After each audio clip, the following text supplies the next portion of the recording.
मैंने दृष्टि किया, आप बोली नीचे जा। मेरे रूम में पोछा।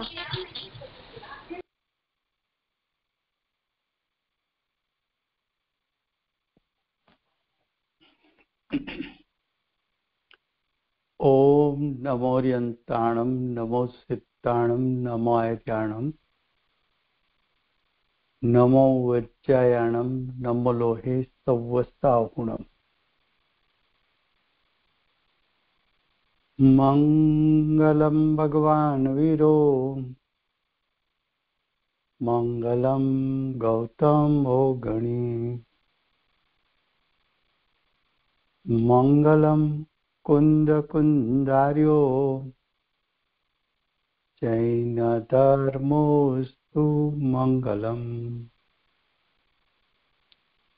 ओंकार बिंदु संयुक्तम नित्यं जायन्ति योगिनाम् कामदं मोक्षदं चैव ओंकाराय नमो नमः। अहोपकार जिनवर्नो कुंदनो ध्वनि दिव्यनो चीन कुंद ध्वनियाप्या अहो आ गुरु काहननो तुझ ज्ञान ध्यान नो रंग अमया दर्श रहो ओ शिव पद तक तुझ संग माता हाथ करो।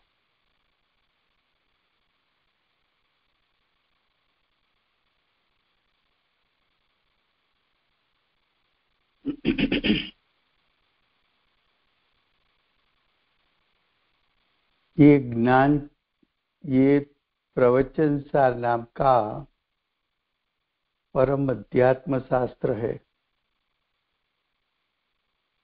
आचार्य भगवान ने मांगलिक करके प्रतिज्ञा की।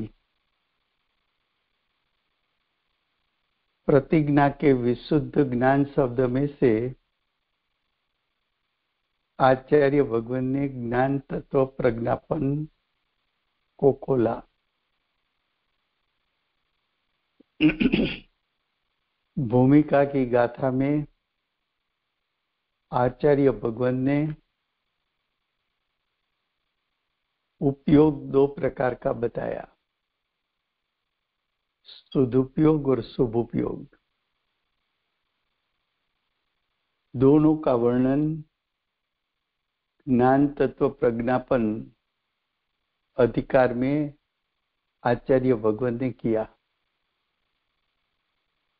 उसमें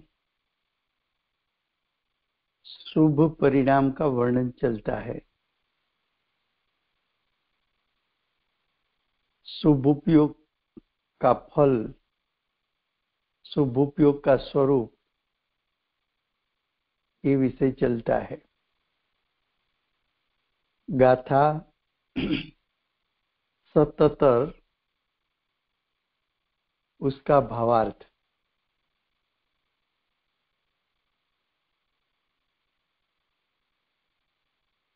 भावार्थ का शब्द है, जिस प्रकार सुवर्ण की बेड़ी और लोहे की बेड़ी दोनों अविशेषपणे अर्थात समानपणे बांधने का कार्य करते हैं।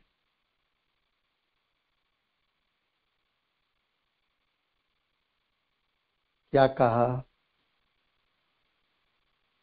चाहे सोने की हो या लोहे की हो,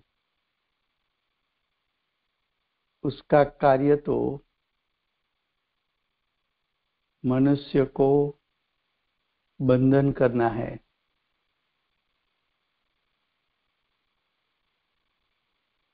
सोना और लोहे का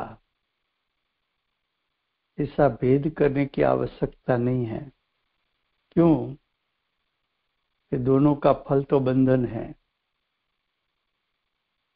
तो दोनों का फल समान है, इसलिए फल का कारण को भी समान कहा। ये तो दृष्टांत हुआ। अब सिद्धांत। उसी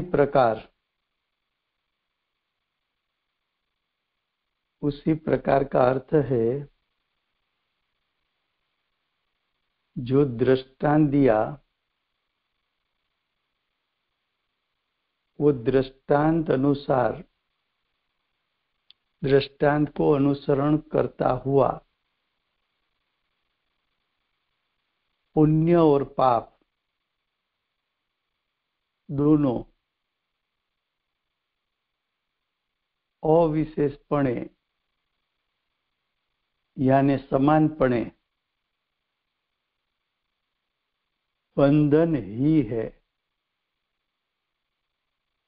क्या कहा? पुण्य दान आदि का भाव, व्रत आदि का भाव। तो पुण्य शुभ भाव है,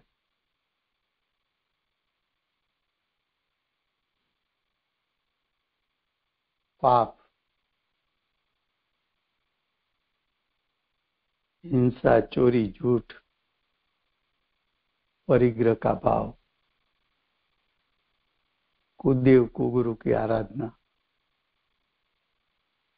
पाप भाव, अशुभ भाव। दोनों का फल गति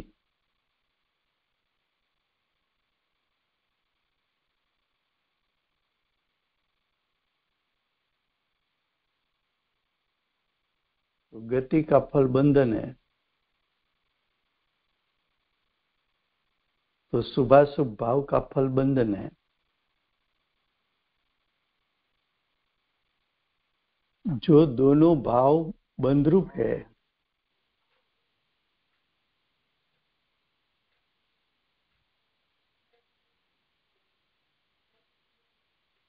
इसलिए समान है। देखो, पुण्य का फल संसार, पाप का फल संसार। दोनों का फल संसार, इसलिए दोनों का कारण भी समान।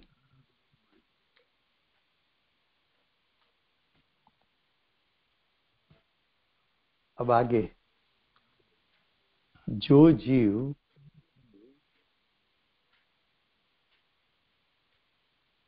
जीव का अर्थ है अज्ञानी जीव,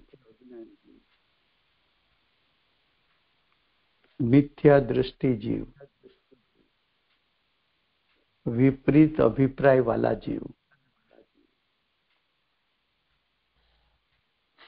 पुण्य और पाप का अविशेषपना कभी मानता नहीं है। अज्ञानी दोनों को समान नहीं मानते। क्यों?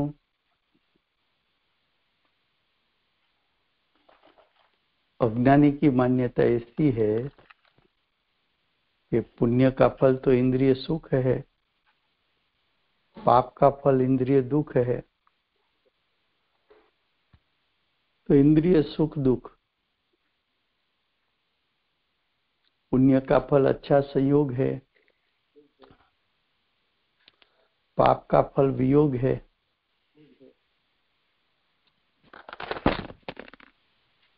पुण्य का फल अच्छी गति है, पाप का फल बुरी गति है। ऐसा भेद अज्ञानी ने किया। तब ज्ञानी ने बताया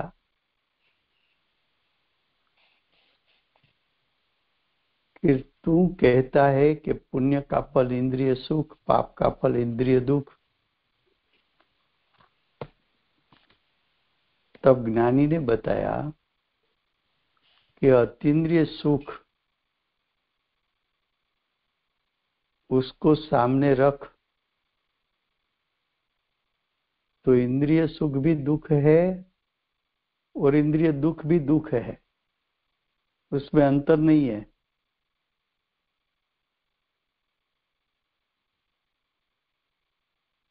अज्ञानी मानता है पुण्य में अच्छा संयोग मिलता है, पाप में बुरा संयोग मिलता है। तो ज्ञानी ने कहा कि आत्मा तो संयोग से रहित है, उसके लिए कोई अच्छा बुरा संयोग ही नहीं है। संयोग संयोग है, आत्मा तो संयोग वियोग को जानने वाला पदार्थ है।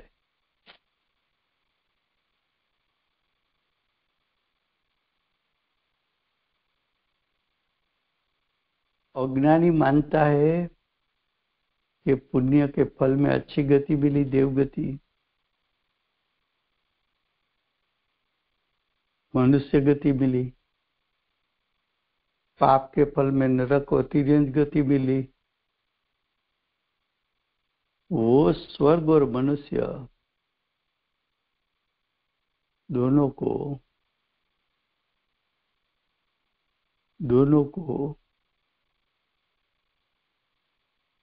दोनों गति में अंतर करता है। तो ज्ञानी ने कहा कि देव गति हो, मनुष्य गति हो, तिर्यंच गति हो, नरक गति हो, चारों गति में जीव शरीर से बंधा हुआ है, 8 कर्म से बंधा हुआ है, दोनों में बंधन है।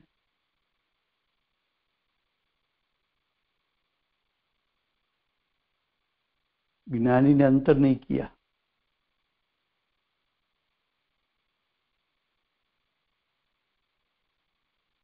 दूसरा, तूने कहा कि पुण्य अच्छा है, पाप बुरा है।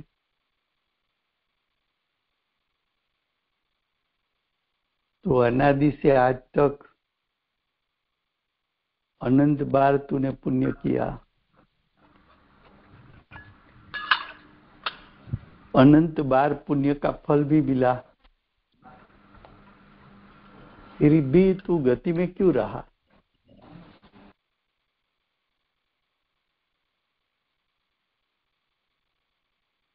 फिर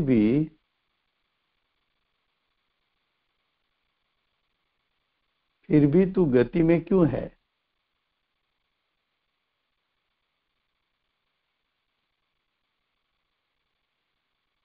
ख्याल में आता है। फिर भी जन्म मरण क्यों हो रहा है?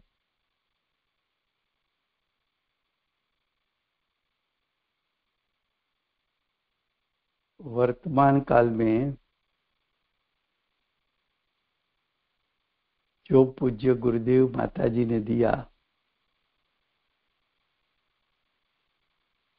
संप्रदाय में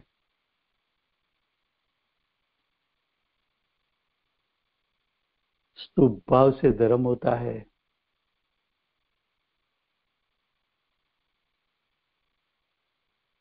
शरीर की क्रिया से धर्म होता है। ये दोनों अभिप्राय विपरीत है, इसलिए वो मिथ्यात्व है। और मिथ्यात्व अनंत संसार का कारण है। ये अभिप्राय छुड़वाना है।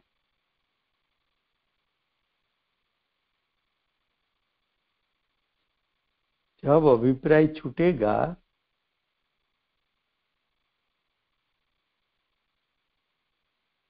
तो पुण्य पाप दोनों छूट जाएगा और वितरागता प्रकट हो जाएगी। चार गति छूट जाएगी, पंचम गति में जाने का मार्ग मिल जाएगा।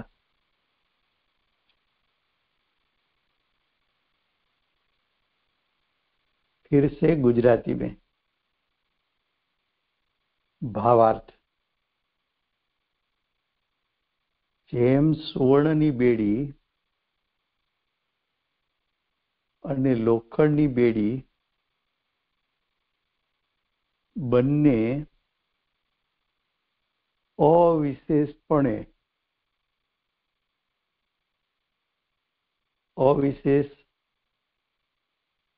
એટલે સમાનપણે, બંને વચ્ચે વિશેષપણું નથી, અવિશેષ એટલે બંને વચ્ચે અસમાનપણું નથી, એટલે કે બંને વચ્ચે સમાનપણું છે. સમાનપણું કઈ રીતે કહ્યું? તો કે સુવર્ણની બેડી બાંધવાનું જ કામ કરે છે,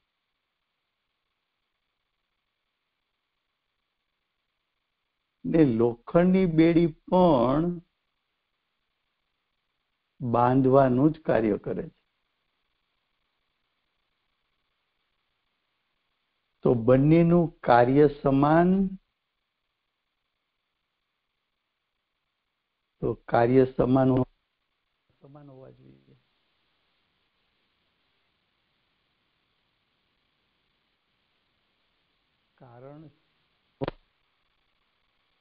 કારણ સમાન હોય તો કાર્ય સમાન હોવા જોઈએ. માટે પુણ્ય ને પાપ બંને સમાન છે.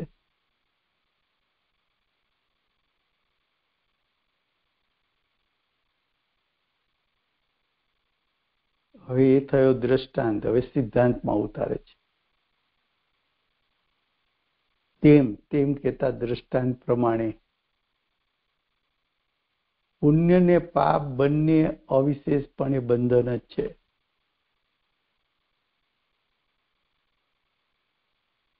પુણ્ય બાંધ્યા એના ફળમાં 8 કર્મ બંધાણા અને શરીર સાથે બંધાણો. પાપ કર્યા તો પણ 8 પ્રકારના કર્મ બંધાણા અને શરીર સાથે બંધાણો. પુણ્ય કર્યા તો પણ ગતિ મળી, પાપ કર્યા તો પણ ગતિ મળી. તો પુણ્ય પાપનું ફળ સમાન છે. પુણ્યથી ગતિ, પાપથી પણ ગતિ. પુણ્યથી પણ 8 કર્મ અને શરીર નો કર્મ એનું બંધન. પાપથી પણ 8 કર્મ અને શરીર સાથે બંધન.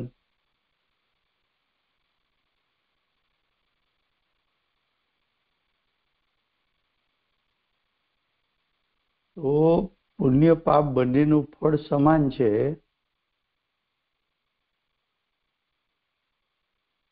જો ફળ સમાન છે તો ફળના કારણ એવા પુણ્ય પાપ એ બંને પણ સમાન છે.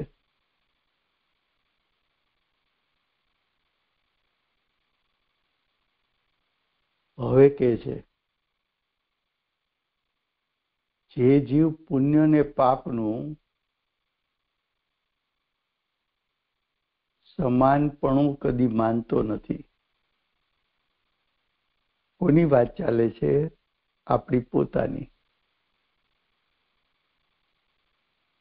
અનાદિથી આજ દિવસ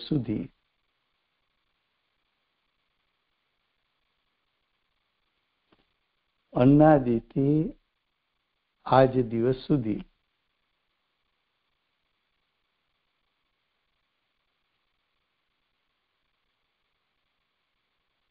આપણે પુણ્ય અને પાપ વચ્ચે તફાવત છે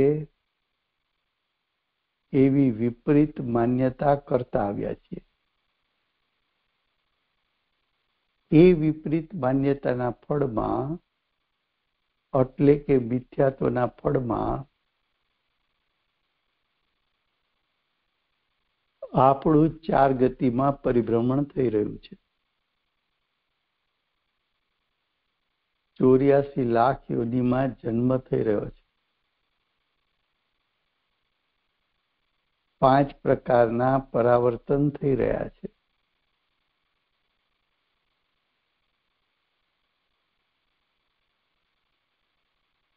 સૌથી મોટું પાપ કયું? તો કે વિપરીત અભિપ્રાય.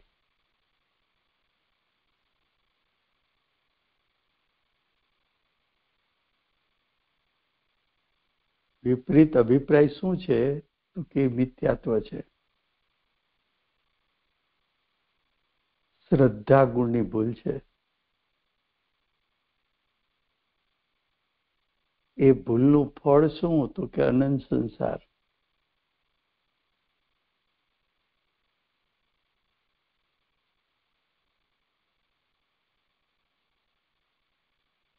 આચાર્ય ભગવંત આપણી ભૂલ બતાવે છે.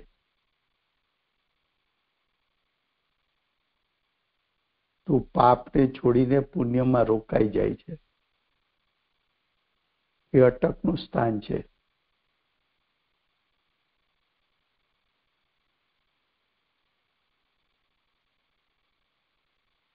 આવો વિપરીત અભિપ્રાય જેમનો છે તેને એટલે અજ્ઞાનીને, મિથ્યા દ્રષ્ટિને આ ભયંકર સંસારમાં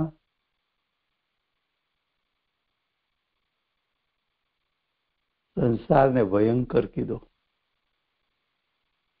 આપણને નથી લાગતો. ગુજરાતીમાં કહેવત છે ને, ઘરના ઘર ફરિયામાં નળ, છોકરાઓ લાઈનસર. તો પછી આપણે દુખી ક્યાં છીએ?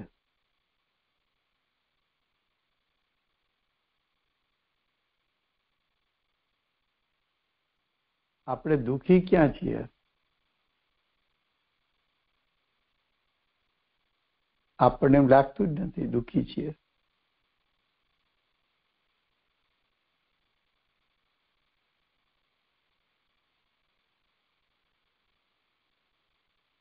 આપણે દુખી છીએ એવું આપણને લાગતું જ નથી.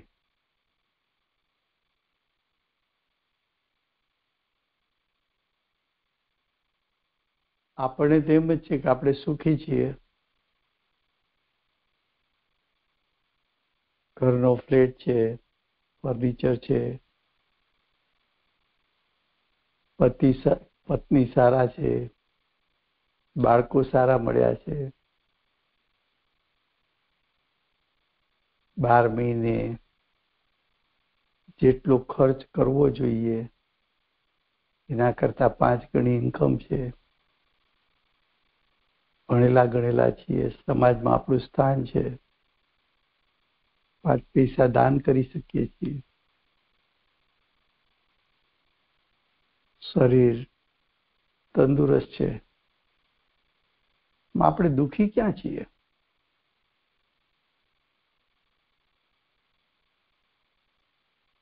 ઇન્દ્રિય સુખ જે પુણ્યનું ફળ છે, એ પુણ્યના ફળમાં રોકાઈ ગયો.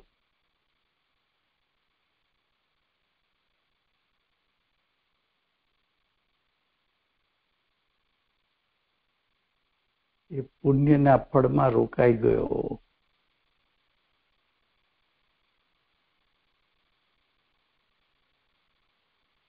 હું સુખી છું એ માન્યતા એની વિપરીત અજ્ઞાની ઘોર મિથ્યા દ્રષ્ટિ. શુભ ભાવનું ફળ સારું છે, વિપરીત અભિપ્રાય. ઘર બાર સારા મળ્યા, પુણ્યનું ફળ છે. કુટુંબ સારું મળ્યું પુણ્યનું ફળ છે, સમાજમાં સ્થાન મળ્યું પુણ્યનું ફળ છે, જરૂરિયાત કરતા વધુ 5 ગણી ઇન્કમ છે પુણ્યનું ફળ છે, શરીર નિરોગી છે એ પુણ્યનું ફળ છે. પુણ્યનું ફળ સારું, ઇન્દ્રિય સુખ સારું, એ અભિપ્રાય વિપરીત.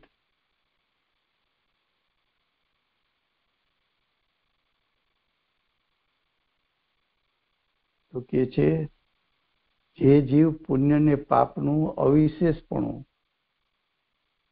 કદી માનતો નથી, તેની આ ભયંકર સંસારમાં રજડવાનો કદી અંત આવતો નથી.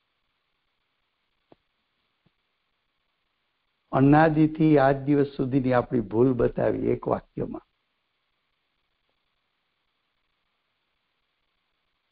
અનાદિની ભૂલ શું ચાલી આવે છે?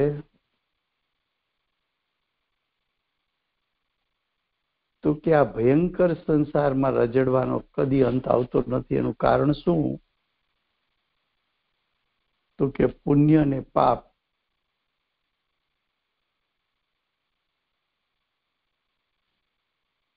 બંને વચ્ચે અંતર નથી, પણ તે અંતર માયનું. માન્યતાનો દોષ, શ્રદ્ધાનો દોષ, એટલે કે મિથ્યાત્વનો દોષ.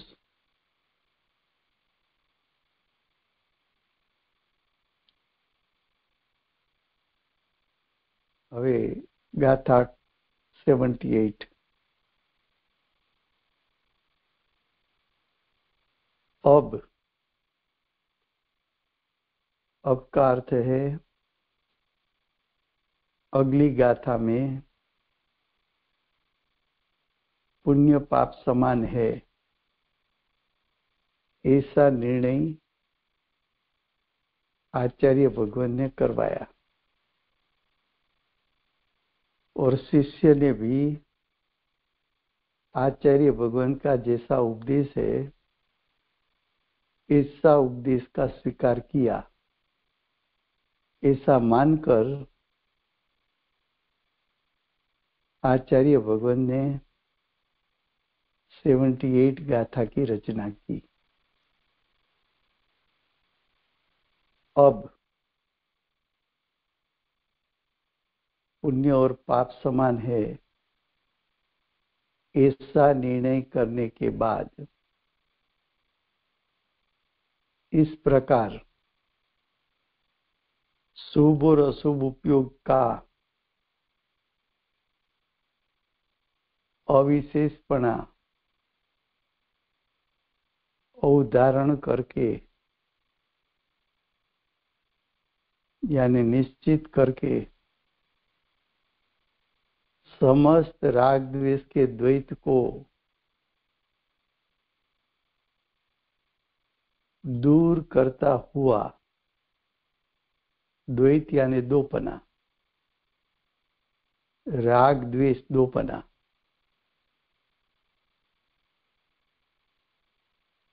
तो के राग द्वेष दोपना है, तो के राग होय के द्वेष होय दोनों विभाव है.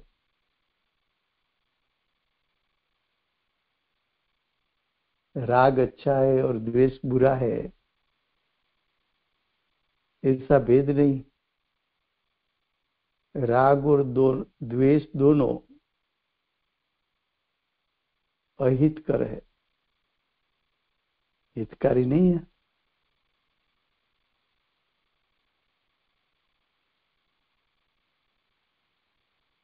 राग द्वेष के द्वैत को दूर करता थका अशेष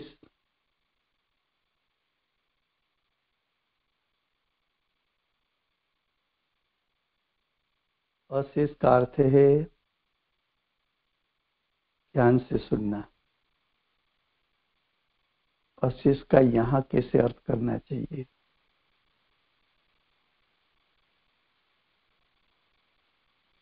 कि सम्यक दृष्टि ने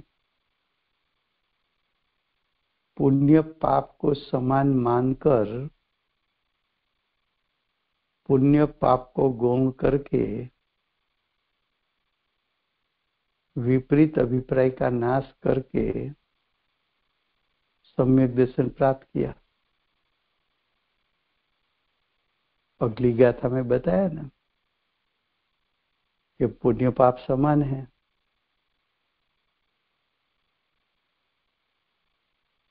तो शिष्य ने गुरु का उपदेश सुना कि पुण्य पाप समान है, उसका भाव भाषण करके पुण्य पाप को गौण करके सम्यक दर्शन प्राप्त कर लिया।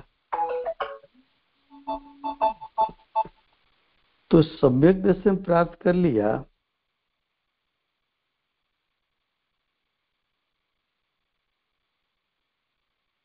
सम्यक दर्शन प्राप्त कर लिया, फिर भी सम्यक दृष्टि को जितना कसाय विद्यमान है, मानो कि चतुर्थ गुण स्थानवर्ती सम्यक दृष्टि है, तो 3 कसाय तो है अभी। वो 3 कसाई जो है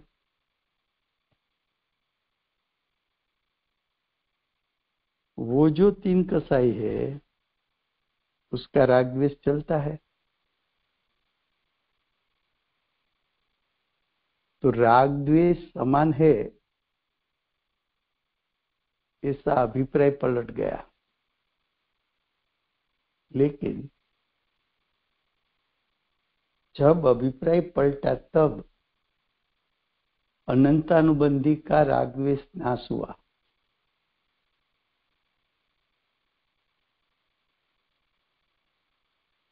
दूसरी राग द्वेष तो रहे, प्रत्याख्यान का, अप्रत्याख्यान का, अप्रत्याख्यान का राग द्वेष, प्रत्याख्यान का राग द्वेष, संजोलन का राग द्वेष।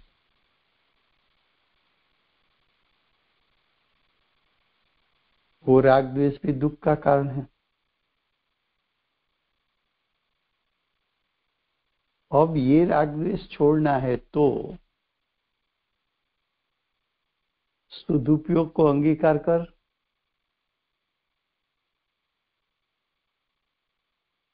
मुनिपना ग्रहण करके श्रेणी आरोहण कर।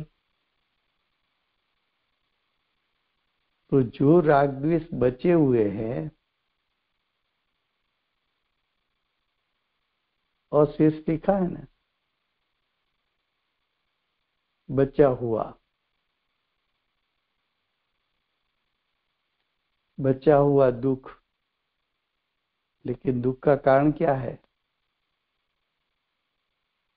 दुख का कारण बचा हुआ राग द्वेष है।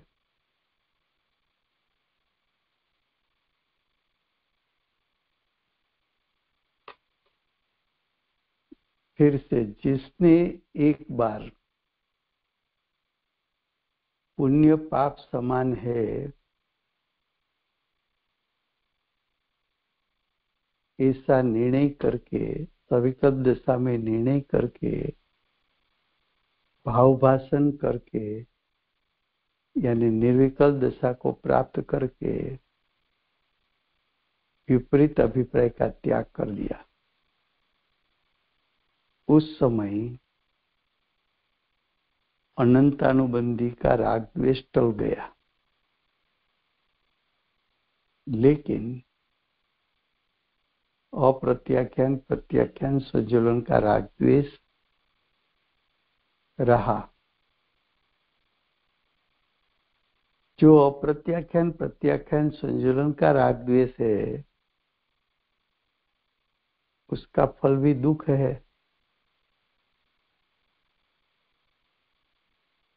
तो जो दुख का कारण कसाई है, अप्रत्याख्यान प्रत्याख्यान संजोलन, उसका क्षय करने का मन में दृढ़ निश्चय करके सदुपयोग को अंगीकार कर लिया।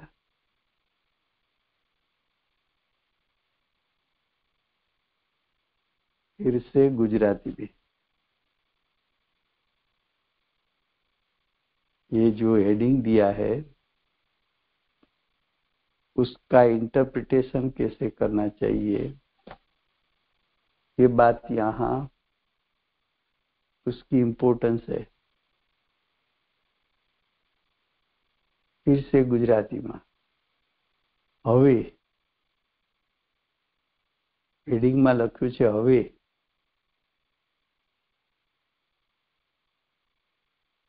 हवे शब्द એટલા માટે લખ્યો કે પૂર્વની ગાથામાં પુણ્ય પાપ સમાન છે, બંને છોડવા જેવા છે, બંને સમાનપણે દુઃખના કારણ છે, એવો સવિકલ દશામાં જ્ઞાની ગુરુએ તને નિર્ણય કરાવ્યો અને સવિકલ દશામાં નિર્ણય થયા પછી તે ભાવ ભાષણ કર્યું।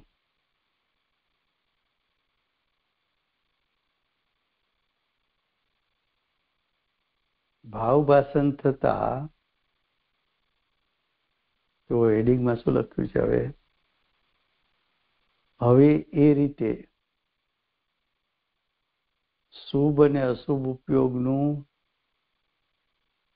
સમાનપણું અવધારીને એટલે નક્કી કરીને સ્વીકારીને કે પુણ્ય પાપ બને સમાન છે એમ સ્વીકારી લીધું। માત્ર સવિકલ દશામાં નથી સ્વીકાર્યું, ભાવ ભાષણ કર્યું છે, નિર્વિકલ્પ થયો છે, મિથ્યાત્વ છોડ્યું છે।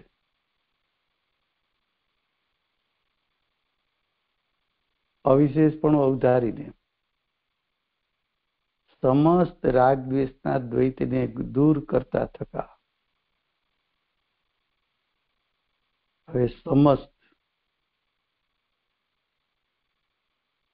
તો સમ્યક દ્રષ્ટિ જીવને રાગ દ્વેષ કયા છે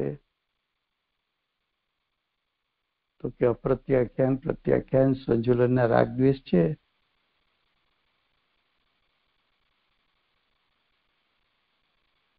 હવે એ રાગ દ્વેષ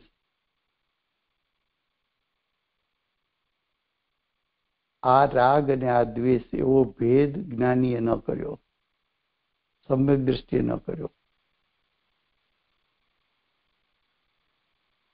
એ ભેદને દૂર કરવા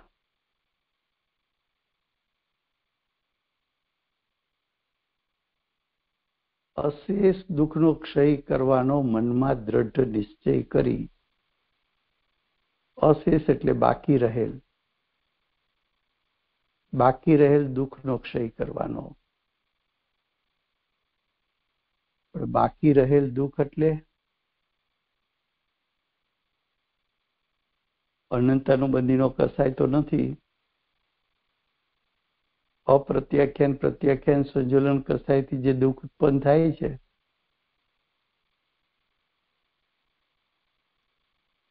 એનો નાશ કરવાનો સવિકલ દશામાં એટલે કે મનમાં દ્રઢ નિશ્ચય કરી, દ્રઢ નિર્ણય કરી સવિકલ દશામાં તો નક્કી કરી લીધું કે હવે એવો પુરુષાર્થ ઉપાડવો છે કે બસ મોક્ષ મોક્ષ ને મોક્ષ। તો જેટલા રાગ દ્વેષ બાકી છે એ છોડવાનો ઉપાય શું છે તો કે સદુપયોગને અંગીકાર કર, સમ્યક દ્રષ્ટિમાંથી શ્રાવક થા, શ્રાવકમાંથી મુનિ થા, મુનિ થઈને શ્રેણી આરોહણ કર।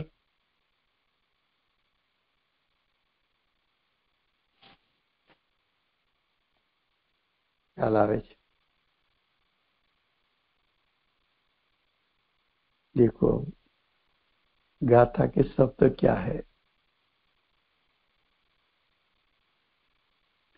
विदितार्थ ए रीत राग द्वेष लहे न जे द्रव्यो विषे शुद्ध उपयोगी जीवते क्षय देहगत दुख नो करे। સદુપયોગી જીવ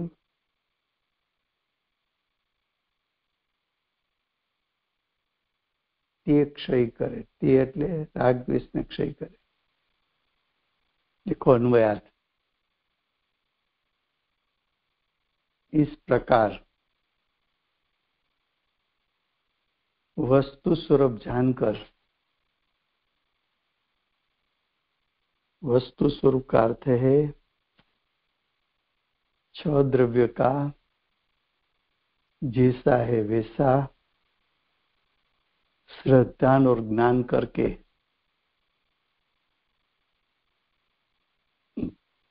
जो द्रव्यों के प्रति 6 द्रव्य भी किसी भी द्रव्य हो उसके प्रति उद्गल की बात करें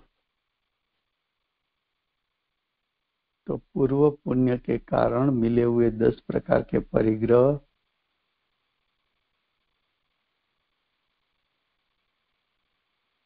पूर्व कर्म के कारण बद्ध नो कर्म शरीर मिला है,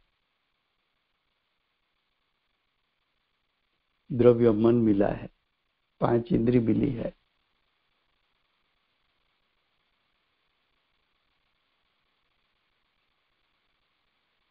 ऐसे रूपी द्रव्यों, ऐसे संयोग में रहे हुए द्रव्यों के प्रति राग और द्वेष को पाता नहीं है। देखो एक बार ज्ञानी हो गया तो अब ज्ञानी चाहे सविकल्प दशा में हो या निर्विकल्प,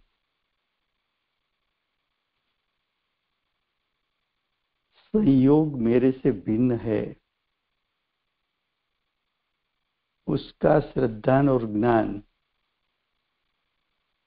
प्रति समय जागृत रहता है।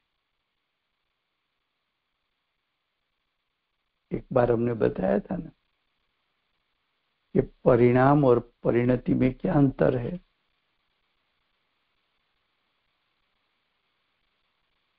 तो कि परिणाम क्रोध, मान, माया, लोभ वगैरह होता है और अनुभव में आता है, उसके कारण आकुलता होती है, वो परिणाम है। लेकिन जब क्रोध, मान, माया, लोभ तू कर तेरे परिणाम में होता है, उसी समय भी मैं मनुष्य हूं, मैं मनुष्य हूं, मैं मनुष्य हूं, ये भाव व्यक्त या अव्यक्त अंदर में अनादि से ये भाव होता रहता है।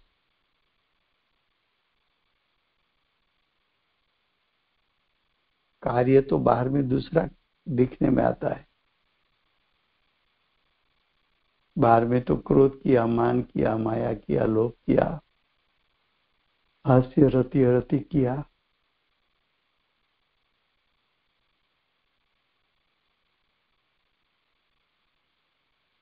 ऐसे भाव किए, फिर भी जन्म से मरण तक मैं मनुष्य हूं ये भाव नहीं छूटा, एक समय के लिए नहीं छूटा। तो ऐसा जो अंतरंग भाव में सातत्य रहता है भाव का, वो परिणति है।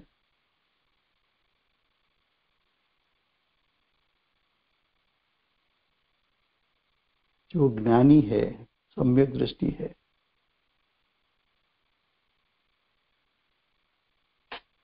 उसको मैं मनुष्य हूं ये भाव अभिप्राय छूट गया है, क्योंकि सम्यक दर्शन सम्यक ज्ञान हो गया। उसके भाव में रहता है कि मैं ज्ञायक हूं, चाहे सम्यक दृष्टि भगवान का अभिषेक करे, पूजा करे, स्तुति भगवान की करे,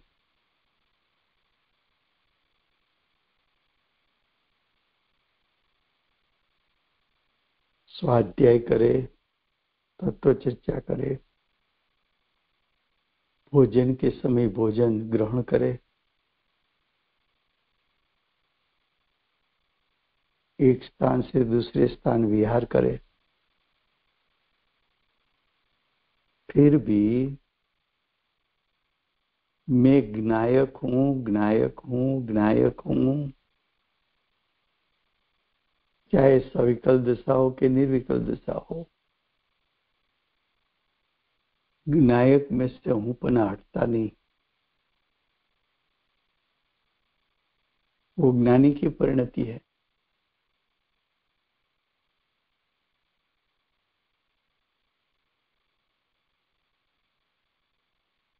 ख्याल में आता है।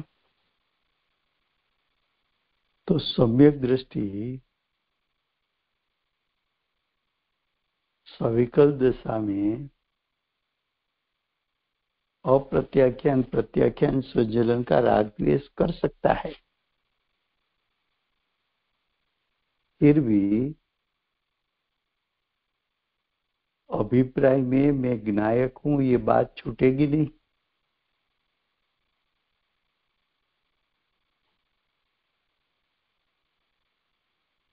वस्तु के स्वरूप को जानता है ज्ञानी,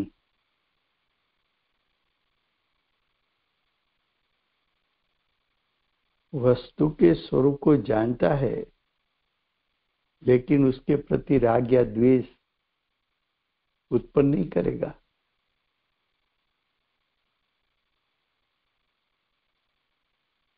ज्ञानी तो उपयोग विशुद्ध वर्तता थका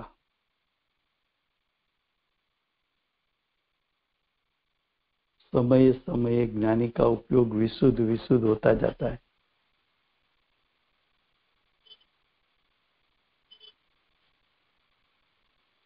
देह के निमित्त से जो दुख की उत्पत्ति यानी इंद्रिय सुख दुख की उत्पत्ति,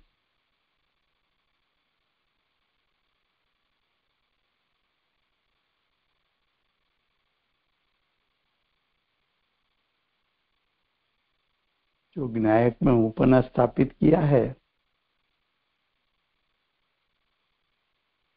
तो देह के निमित्त से जो राग द्वेष उत्पन्न होता है उसका भी ज्ञानी तो क्षय कर देते हैं।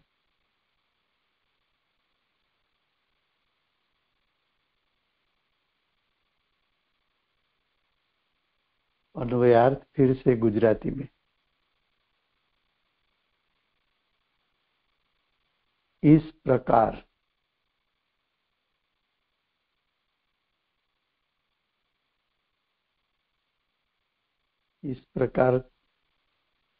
का अर्थ क्या, किस प्रकार?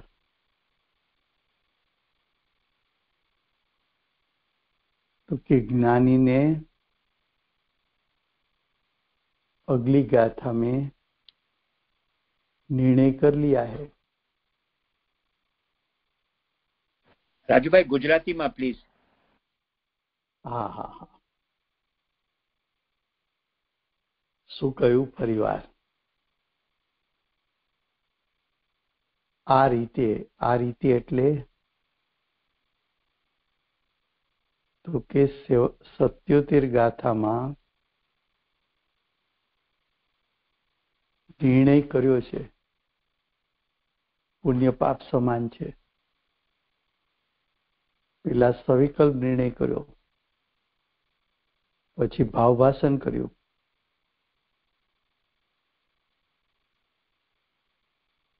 પણ ભાવભાષણ કર્યું ત્યારે બધો કસાય એક સાથે નાશ પામી જતો નથી.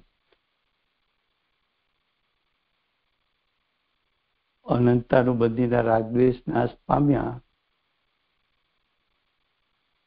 અપ્રત્યાખ્યાન પ્રત્યાખ્યાન સંજ્વલનના છે રાગદ્વેષ.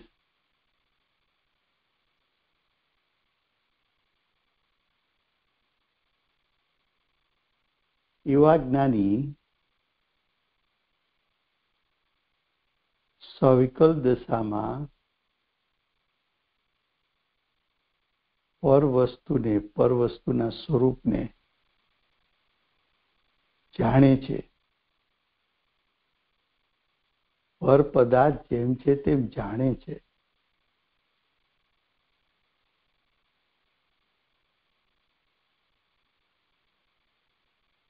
પણ દ્રવ્યો પ્રત્યે એટલે કે 6 દ્રવ્ય પ્રત્યે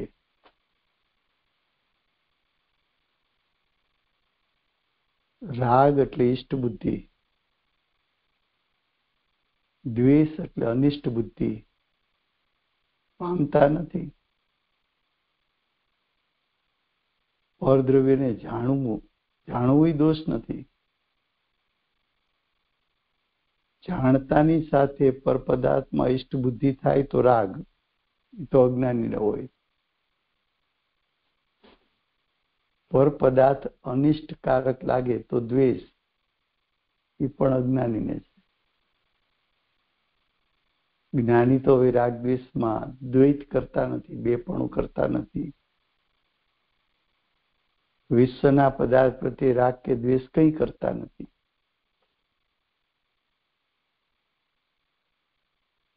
જો રાગ દ્વેષ ન કરે તો જ્ઞાનીનો ઉપયોગ તો વિશુદ્ધ થાય.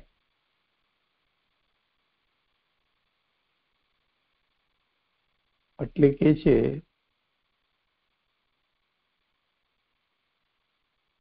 આ રીતે વસ્તુ સ્વરૂપ જાણીને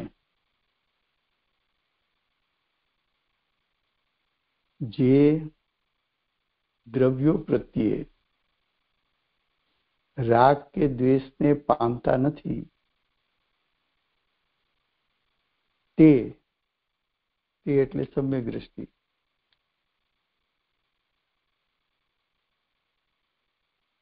તે એટલે સમ્યક દ્રષ્ટિ.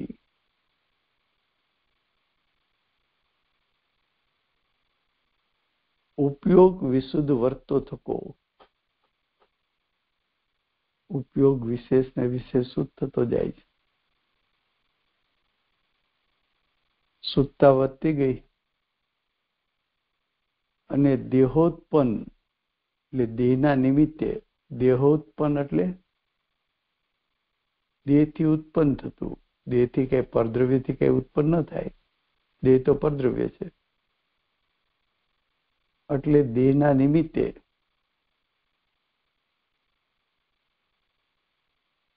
ઉત્પન્ન થતા દુઃખનો ક્ષય કરે છે. દેહના નિમિત્તે એટલે દેહના લક્ષ્ય દુઃખની ઉત્પત્તિ થઈ એનો નાશ કરે છે.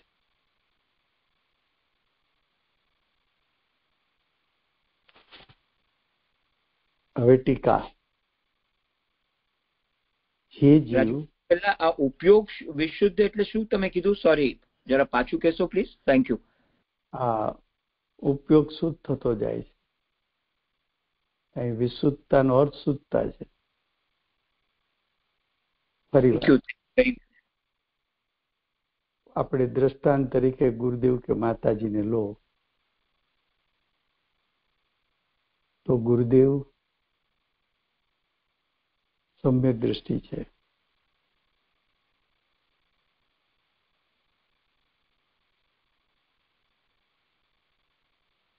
સમ્યક દર્શન સાથે સમ્યક જ્ઞાન છે.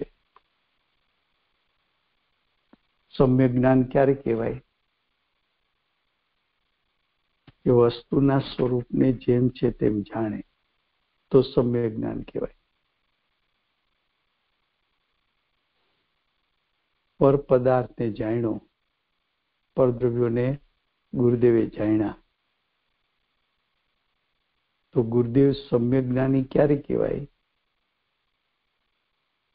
તો કે પરદ્રવ્યનું જેવું સ્વરૂપ છે એવું સ્વરૂપ જેમ છે તેમ જાણે તો ગુરુદેવે પરદ્રવ્યનું સ્વરૂપ કઈ રીતે જાણ્યું?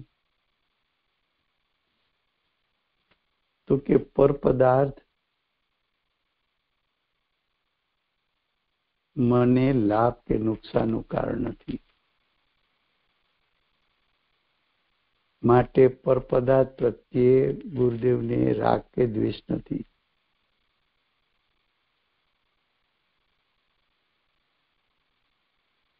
તો ગુરુદેવનો આત્મા પરિણમે તો છે, રાગ દ્વેષ નથી, તો કયા ભાવરૂપે પરિણમ્યા? તો કે વિશુદ્ધતા રૂપે પરિણમ્યા. વિશુદ્ધતાનો અર્થ શું? તો કે જ્ઞાનીની પકડ, જ્ઞાનીનું હુંપણું નાયક ઉપર કાયમ છે, ત્યાંથી દ્રષ્ટિ ખસતી નથી. એટલે દરેક સમયે ઉપયોગ નિર્મળ થતો જાય છે. એને ઉપયોગની વિશુદ્ધતા કહેવાય. હવે ઉપયોગ નિર્મળ થયો એમ ક્યારે કહ્યું? તો કે દેહના નિમિત્તે જે દુઃખો ઉત્પન્ન થાય છે, દેહ એટલે પરદ્રવ્ય, પરદ્રવ્યના નિમિત્તે દુઃખની ઉત્પત્તિ એટલે રાગ દ્વેષ. પણ સમ્યક જ્ઞાની એનું જ્ઞાન તો મધ્યસ્થ છે. પરદ્રવ્યને જાણતા જ્ઞાનીને રાગ દ્વેષ થતા નથી. જ્ઞાની તો પરને જાણતી વખતે કે સ્વની જાણતી વખતે રાગ દ્વેષનો નાશ કરે છે. એવા પરિણામ થતા હોવાથી એમના પરિણામને ઉપયોગ વિશુદ્ધ કહ્યું.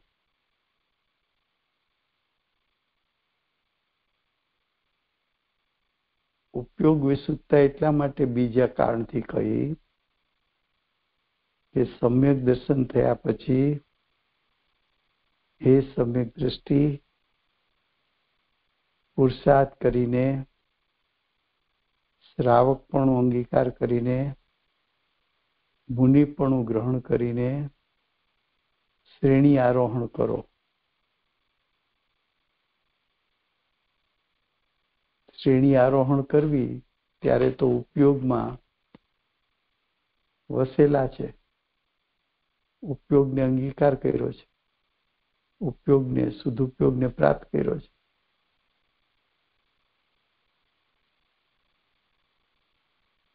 એ સદુપયોગમાં રાગ દ્વેષ નથી.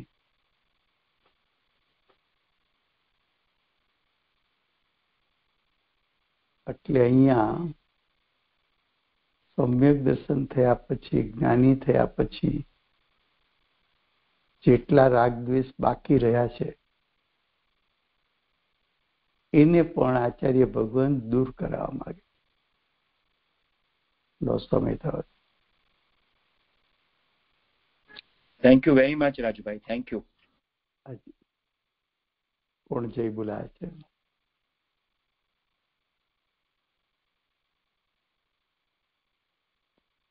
શર્મિલાબેન જય બોલાવો.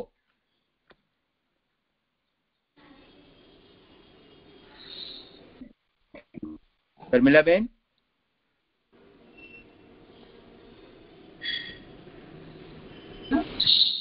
હાલો. હાજી बोले अनंत तुकारी कहान गुरुदेवनो जय हो। लक्ष्मणदास कृष्णमूर्ति भगवती मातनो जय हो। दिनवाणी मातनो जय हो। धर्मनो जय धामनो जय हो। भगवानो जय हो। गंधर्व नो जय बाहुबली भगवान नो जय जिनेन्द्र भगवान जय हो जय हो। थैंक यू जय जिनेन्द्र। थैंक यू जय जिनेन्द्र राजू भाई, थैंक यू। जय जिनेन्द्र राजू भाई, थैंक यू। राजू भाई, thank you very much Raju भाई। जय जिनेन्द्र बधाने। Thank you thank you. Thank you very much Raju भाई। जय जिनेन्द्र। जय जिनेन्द्र।